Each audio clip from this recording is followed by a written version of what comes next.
It seemed this Garfield-like cat had been wandering the underground parking lot for over half a year.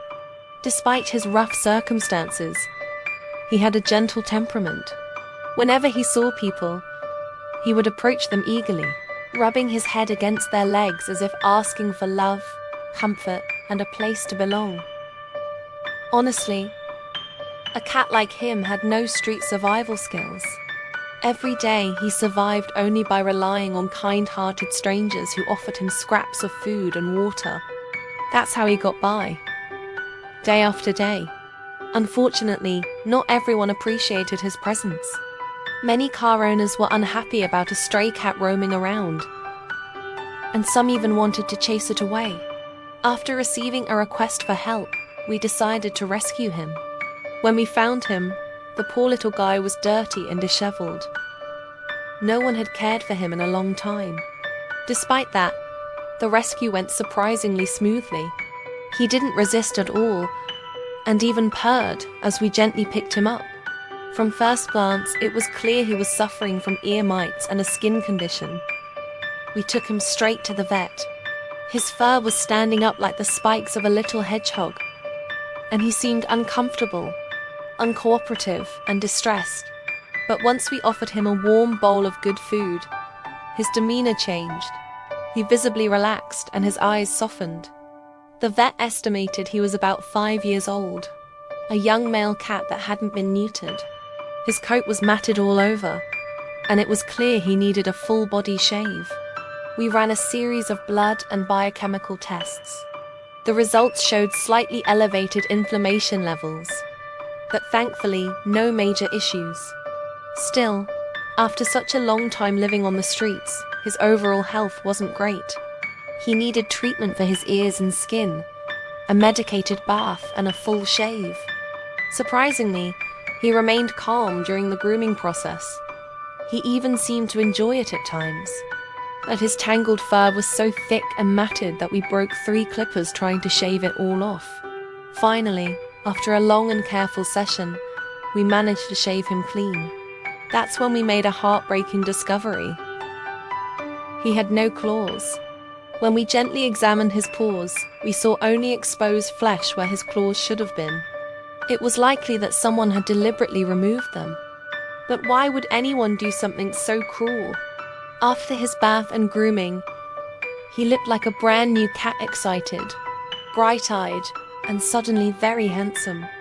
We brought him home and prepared a cozy little room just for him, complete with soft blankets, toys, and a warm bed. Based on his appearance, which looked like a mix between a tabby and a Persian, we gave him the name Li Fi Fui, short, simple, and full of character. Now, Lao Di Fi is safe and resting.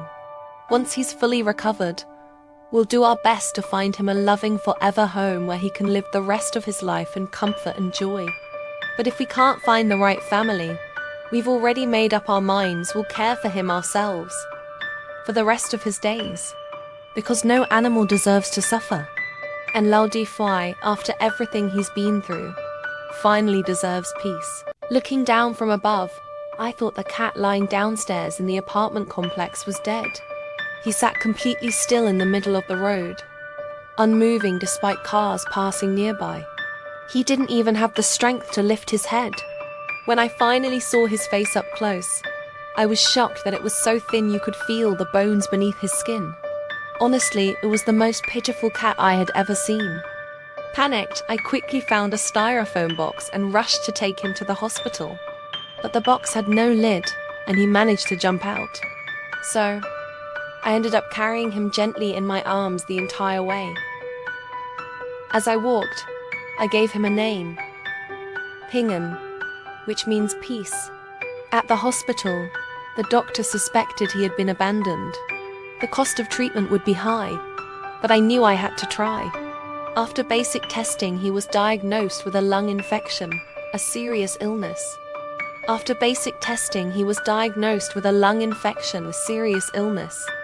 I wiped away the mucus around his nose and eyes, looking at his emaciated body, trembling as he tried to eat, made my heart ache. He didn't even have the strength to squat properly. He just sat there, staring blankly at the floor, too weak to move. Eventually, he drank a little water. I had been afraid of kidney failure, but thankfully he could drink and pass waste. Still, I couldn't understand how he had become so dangerously thin. How much suffering he had endured to end up like this. He continued to sit quietly in a daze, just as he had when I first saw him. But after a few doses of medication, something changed. When I called his name, he slowly came to me. He was incredibly gentle and affectionate, despite everything. Back home, I was surprised to see him jump onto the bed and curl up into a small, warm ball. Poor little one. A pus-filled wound on his body had become swollen again. It had only been 2 days since the last drainage. As soon as he woke up, I brought him back to the vet for another injection and more pus to be drained. Both the doctor and I were heartbroken. That wound required daily hospital visits, and each time Pingan had to endure another injection. Watching him suffer with that runny nose and quiet whimpers made my chest feel heavy. But slowly, my baby started to recover. He began walking with a bit more energy. His eyes became brighter, and he showed a natural curiosity about the world around him. He would come sit next to me the moment I called his name. Can you see how much better he looks now, compared to when I first found him? His claws have been trimmed neatly, and he's now fully vaccinated. The course of anti-inflammatory injections is almost finished, and he's bursting with life. Who would have thought this majestic, strong little cat had once been so close to death? Pingan is getting stronger every single day.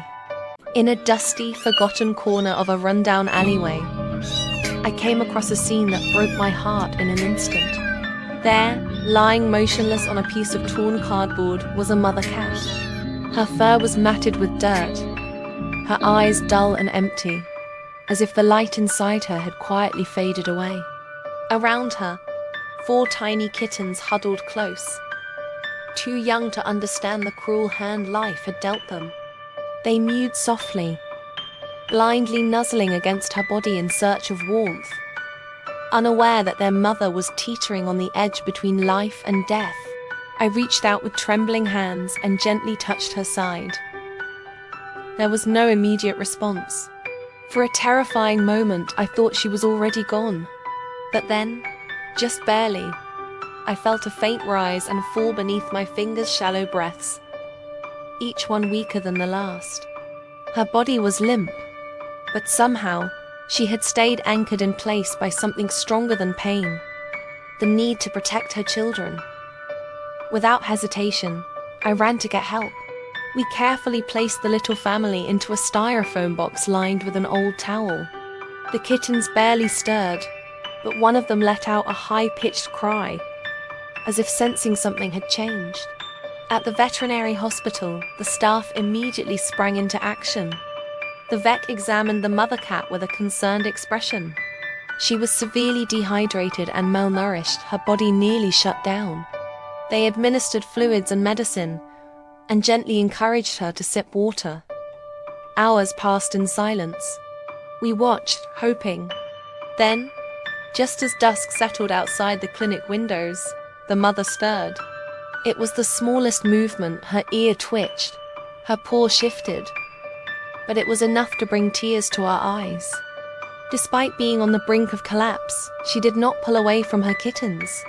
Instead, she adjusted her body slightly so that they could nurse, even if she had little to give.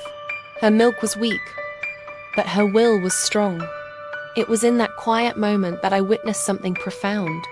This fragile creature, half a breath from death, had endured unimaginable suffering, yet her body remained curled protectively around her kittens, her love stronger than her pain. She didn't meow, she didn't cry, she simply stayed. There is no purer love than that of a mother who gives everything, even her last breath, for her children. And in that corner of the world, forgotten by many, I saw love in its rawest, most powerful form.